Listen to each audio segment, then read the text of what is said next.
and welcome back to another APC Tech Talk.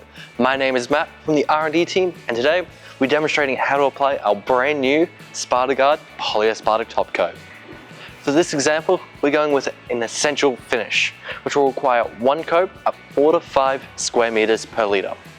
As long as the Sparta Guard is applied evenly and there are no shiny and dull spots, one final top coat will finish off the system completely.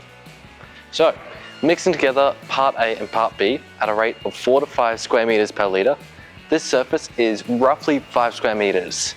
As this floor is roughly 5 square meters, we'll need about half a liter of part A and half a liter of part B, as it's a 1-to-1 mix ratio. Always start with gently shaking or stirring part A and part B before combining them. Giving it a quick dust and a quick shake off first.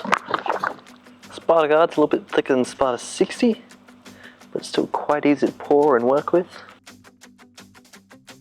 With a shorter work time, we'll have to be sure to mix this up quickly, but also make sure we get all the sides of the container.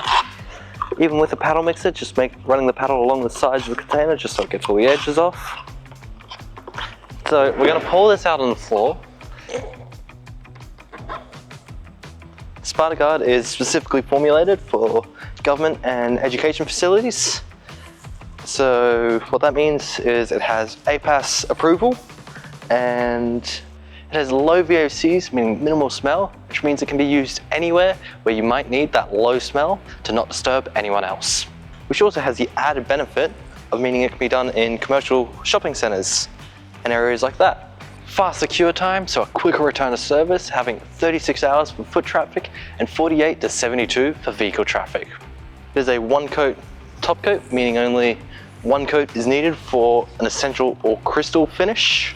However, two can still be used for most of them. It has a high durability, so it takes a while to get that first initial hardness, but once it does, it is really hard and it should last a fair while before either needing a recoat or a redo. It's got the same UV protection qualities as Sparta 60, meaning this can also be applied outdoors. Sparta Guard's quite easy to use. It's similar to rolling out glaze without any thinners in it. So it rolls around fairly easily. You've just got to work it a little bit more than, say, Sparta 60, but it's still fairly easy. It wets the ground fairly nice. Other than that, it's a great product to use. Okay, all done. You'll want to let this cure for around 12 hours to be completely tack-free. But the floor should be good for light foot traffic in 36 hours and vehicle traffic in 48 to 72 hours. And full chemical cure in 7 days. That's a wrap on today, but thank you for watching. If you liked the video, feel free to leave a like and a comment below, and I hope to catch you in the next one. Bye!